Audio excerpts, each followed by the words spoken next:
Hello, this is your host, Nicole Kali, Haunted Mid-Atlantic Tales, Season 2, Episode 2, where we're going to talk about Virginia, the ghosts and the spirits of Virginia, the different states that make up the Mid-Atlantic, D.C., Virginia, obviously, Maryland, New Jersey, New York, and more.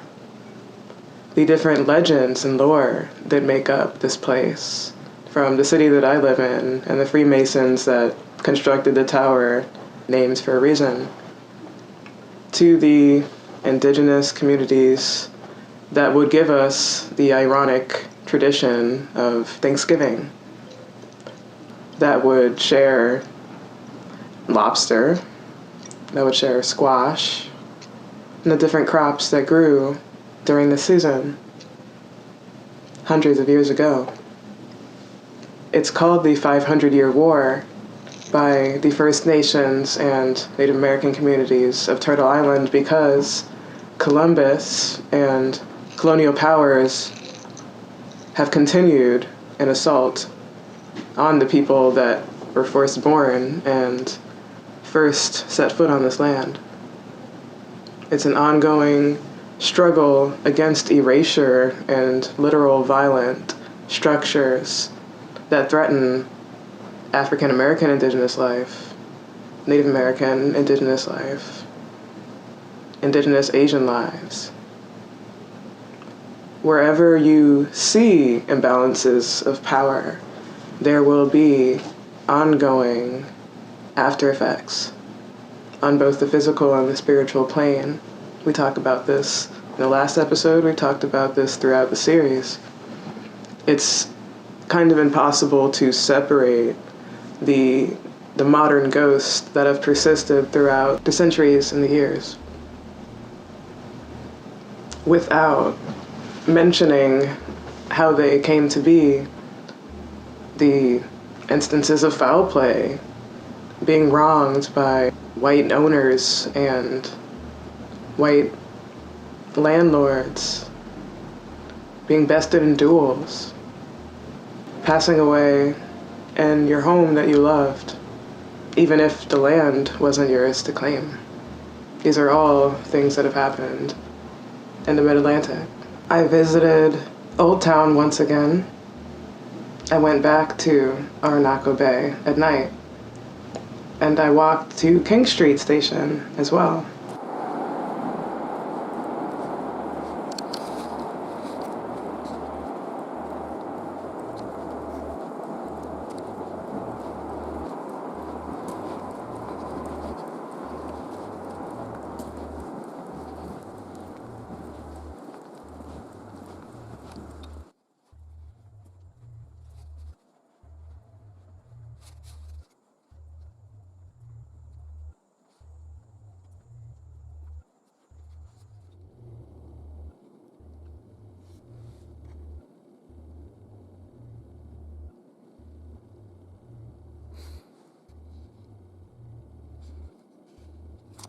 Yeah, welcome to Aeronautical Park. I don't know, like groundedness, but also eeriness. You know, like, do people not want me here? Super still, but it doesn't fully feel like it. You be the judge as to why that is. I don't think it's just the apartments around.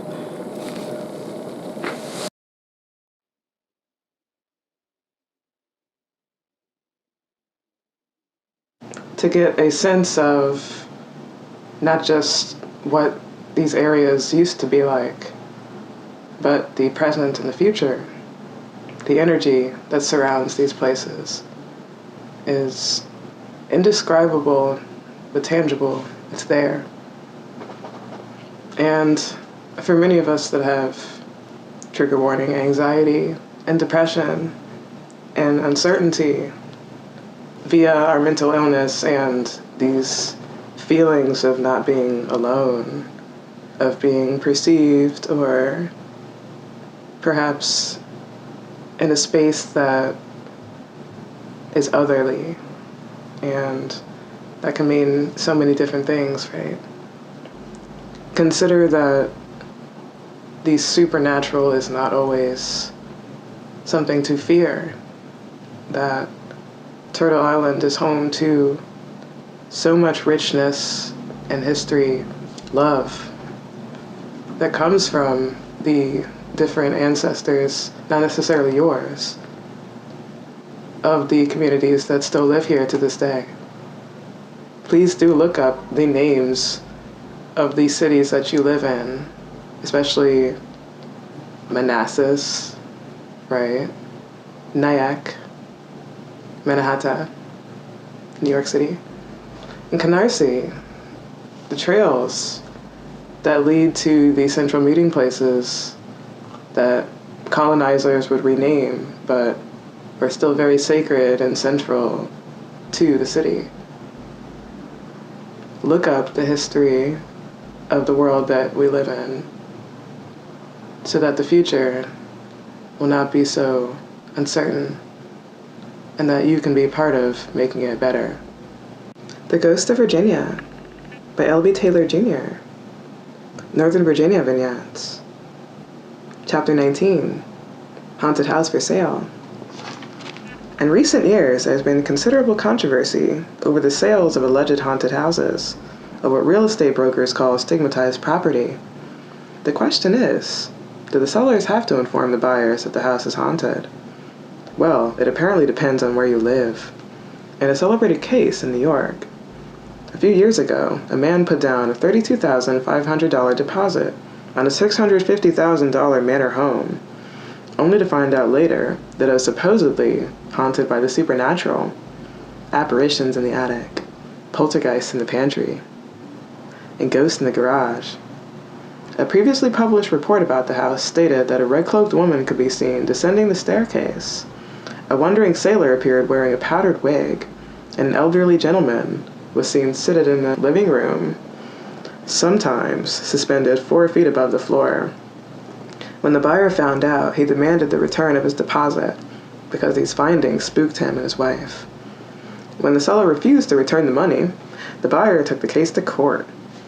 A lower court ruled in the seller's favor, but the decision was overturned by the appellate division of the New York State Supreme Court, which said, applying the strict rule of the caveat emptor to a contract involving a house possessed by a poltergeist conjures up visions of a psychic or medium, routinely accompanying the structural engineers and the Terminix man of an inspection of every home subject to a contract of sale. Whether the source of these spectral apparitions seen by the defendant seller are parapsychic or psychogenic, the defendant is stopped to deny their existence, and as a matter of law, the house is haunted. This strange ruling, in part, caused Connecticut legislators to expedite a Ghostbuster bill, making it mandatory for the seller to disclose any spiritual phenomena related to the property. In Virginia, however, and about 30 states overall, no such law exists. In the Old Dominion, ghosts are considered immaterial, and therefore do not have to be disclosed to potential buyers. Real estate agents also do not have to disclose if a homicide or any other type of death has occurred in the house or on the property. The law in Virginia is buyer beware. Here, unless the buyer specifically recalls whether any traumatic events took place in the house, the seller is not obligated to tell. There are mixed results regarding people who knowingly or unknowingly buy homes in which these have happened. Others don't mind. Some went out. Thus, some stigmatized homes can often be purchased at bargain prices.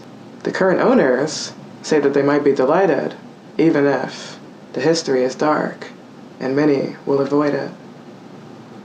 What do you think?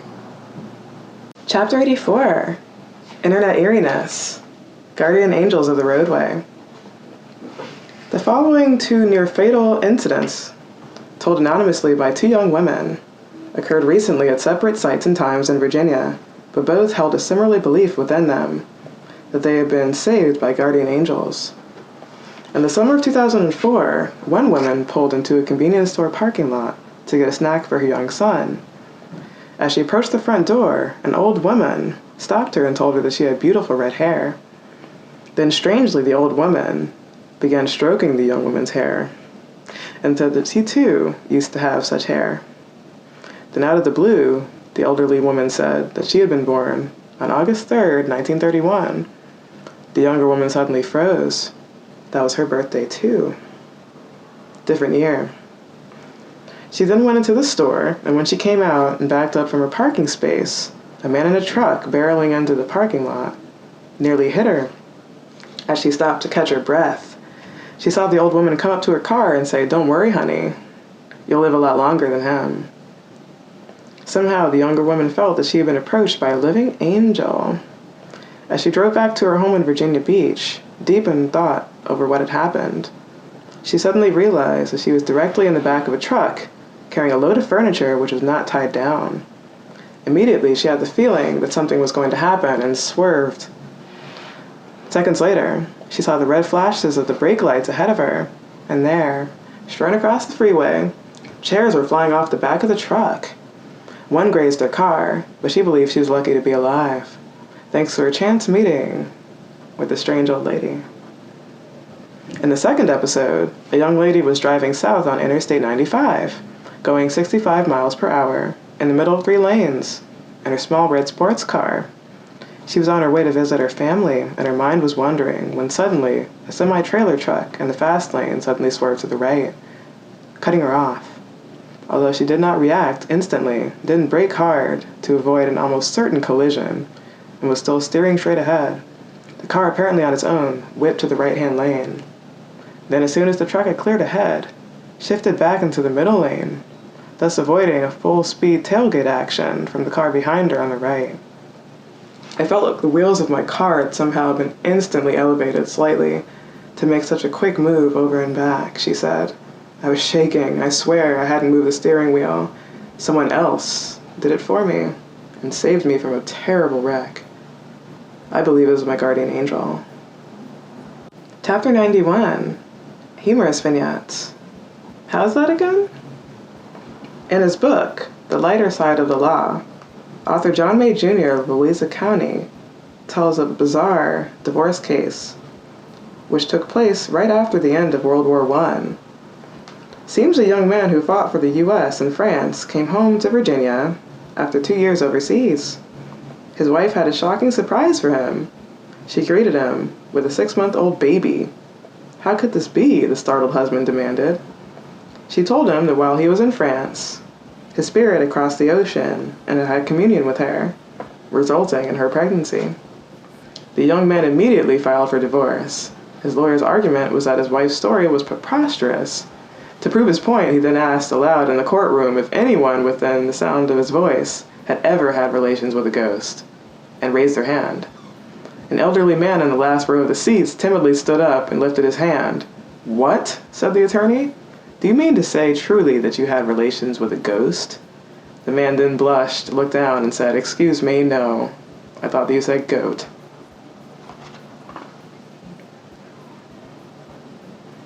Haunted Places, a National Directory, by Dennis William Hawk, DC/Maryland, the Bladensburg Dueling Grounds.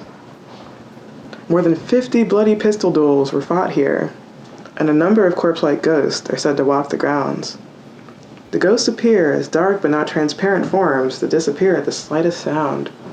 One specter is that of Colonel John McCarty, who killed his cousin General Armistead Mason in February 1819. McCarty survived the 12-pace musket duel, but lost his mind because of it. The scene haunted him for many years, and he now haunts the place where it happened.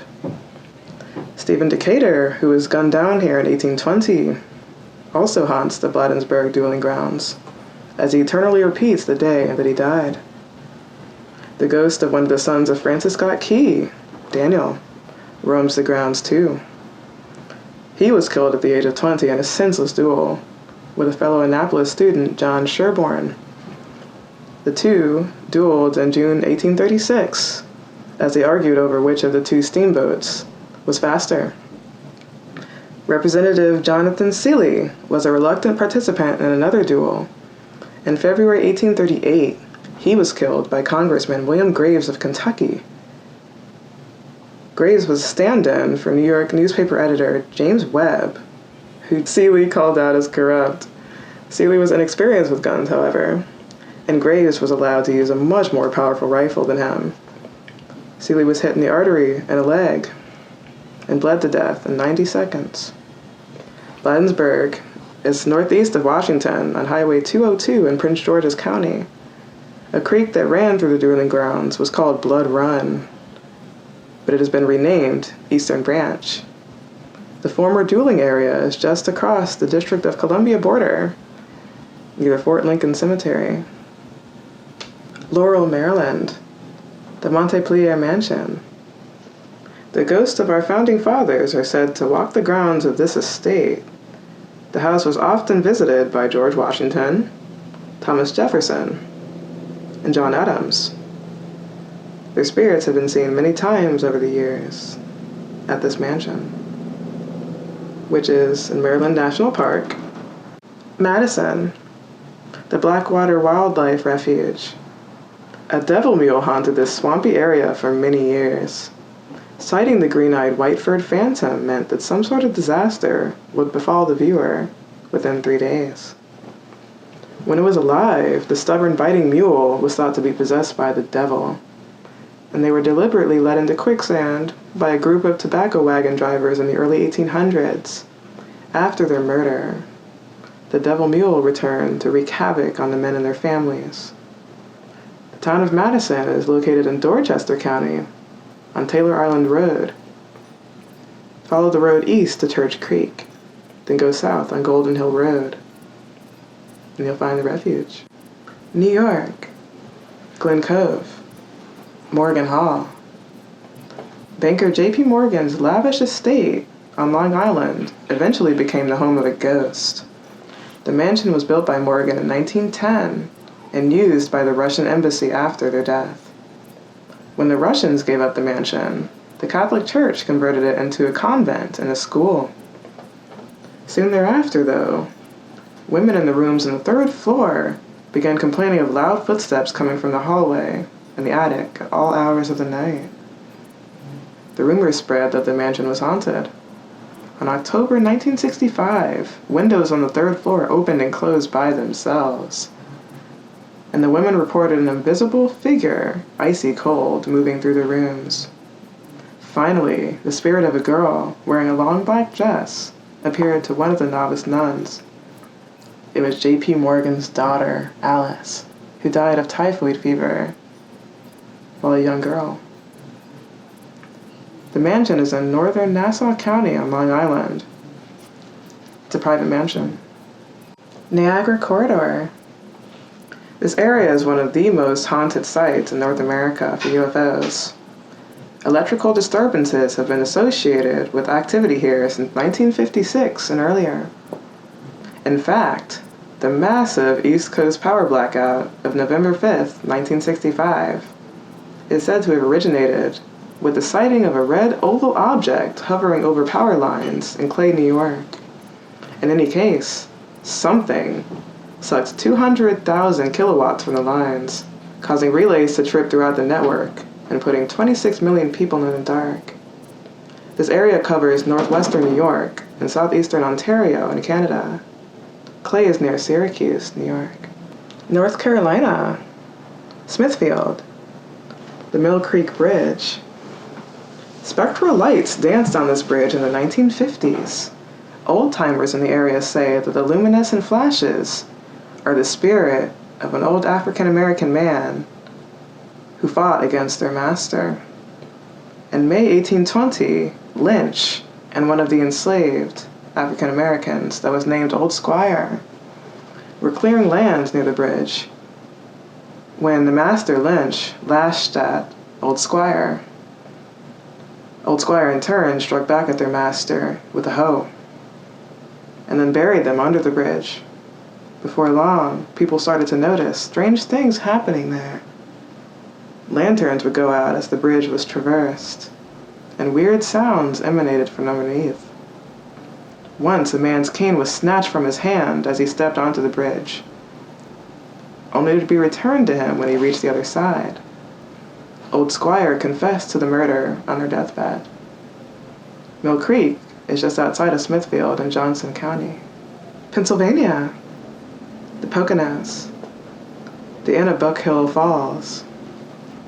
The second and third floors of this inn, built in 1898, are haunted by an unidentified presence that chases maids and security personnel alike.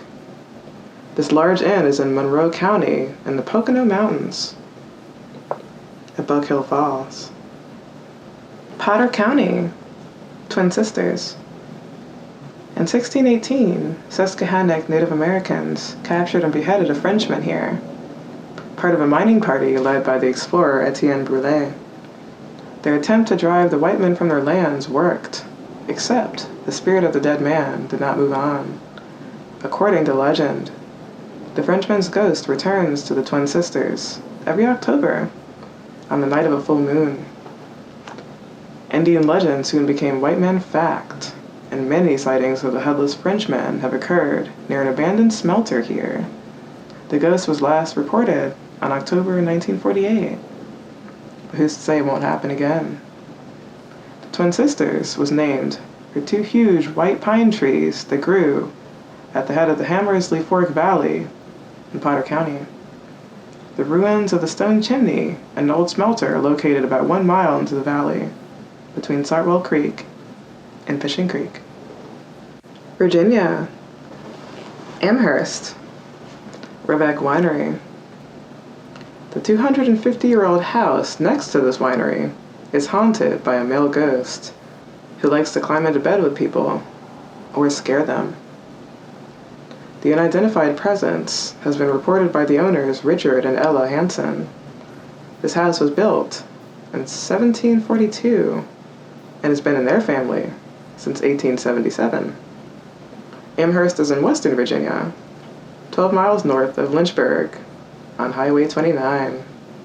Tours are available of this winery 5 miles north of Amherst. Charlottesville, the farm. An event that took place over 200 years ago has left a lasting impression on this colonial farmhouse. Psychics and sensitives report feeling uneasiness and high emotional energy near the fireplace. It apparently originated with a British officer, Colonel Bannister Tarleton, who spent the night of June 14, 1781, sleeping in front of the fireplace after avoiding an ambush by Continental soldiers under the command of Captain John Marson. The farm is a 2-story brick house in central Charlottesville. Haunted Virginia by Pamela K. Kinney. Chapter 2, The Freaky Legends of the Old House Woods. For 200 years, legends have been passed down about this area near the Chesapeake Bay. The Old House Woods, also known as the Old Haunted Woods, is 50 acres of pine woods and marshland near the tiny crossroads town of Diggs in Matthews County, northeast of Gloucester. The name Old House Woods is taken from a large frame house, once known as the Fanny Knight House. It had a wood-covered plaster chimney and stood in the middle of the woods. But abandoned and falling into disrepair, it became simply known as the Old House. It is said that pirates have been seen burying their gold on the property. A ghost ship is seen hovering near the woods. There's a legend told of British soldiers hiding colonial treasure during the Revolutionary War here. They say that skeletons in shining armor roam the woods as they wield their threatening swords. Ghost cows and horses appear and disappear before your eyes.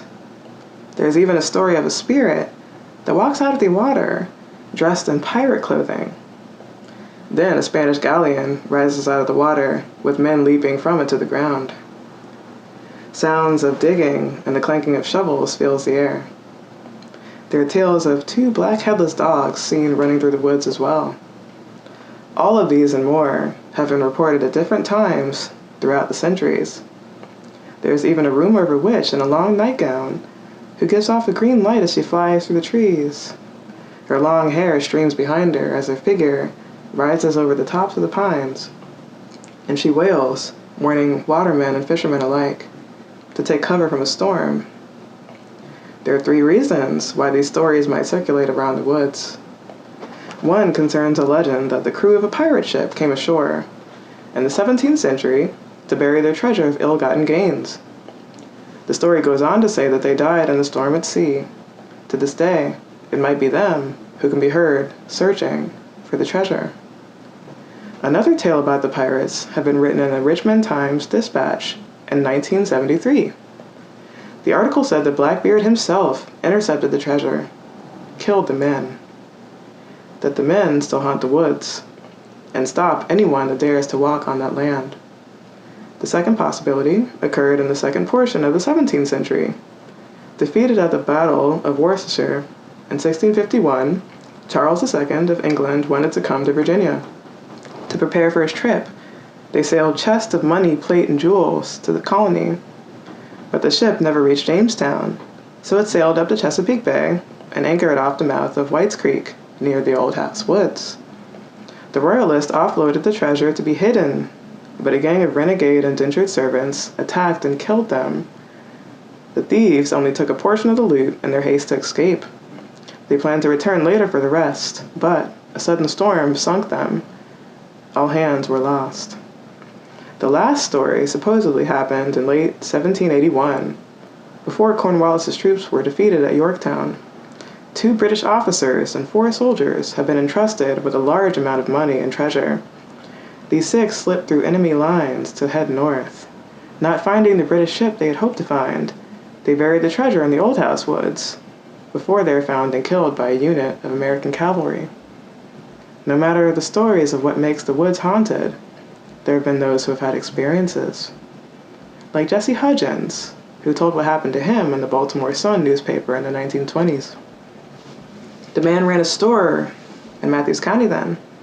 It seemed that he hitched his horse Tom to a buggy one night when a neighbor with a very ill child stopped by and asked him to get a doctor.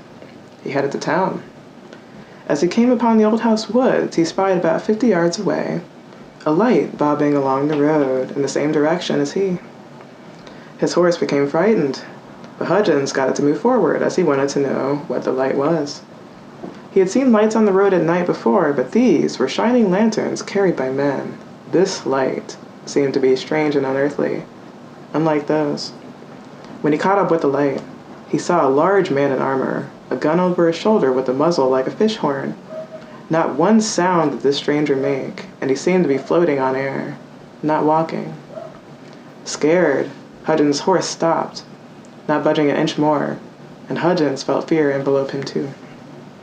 The figure turned to face him, and just then the woods came alive with lights and moving forms about 100 yards away from him. Some had carried weapons, like the figure in front of him, while others had shovels of the kind he had never seen before. He then noticed, too, that the man in front of him was actually a skeleton. The armor seemed like glass, and he could see every bone underneath it. Illuminated, the skull gave him a horrible grin. Raising a sword, it stalked Hudgens. He lost it and fainted. His horse bolted, and the next morning his family found it cowering in the barn. They found Hudgens in the road. For months afterwards, Hudgens could never get that horse anywhere near the Old House Woods again. Years later, there was another account in the newspaper about a man whose vehicle had trouble one night near the woods. Kneeling on the road to get the old tire off, a voice behind him said, "Is this the King's Highway? I've lost my ship." So this is not the first time that this has happened in this area. This happens all the time. And it's related to the Pirates of the Chesapeake, not the Pirates of the Caribbean. They used to roam the bay and bear their treasure inland. So we'll never really know where the treasure is hidden, and we'll never exactly know the source of these legends, but it's part of what makes Virginia such an eerie and unpredictable place in the mid-Atlantic, a place worth learning about and speaking of here. I hope that you, on this day and the next days to come, treasure tradition, treasure indigenous ancestry, stand up for community that needs it, and tune in next time. Thanks for watching. Nicole Kali signing out.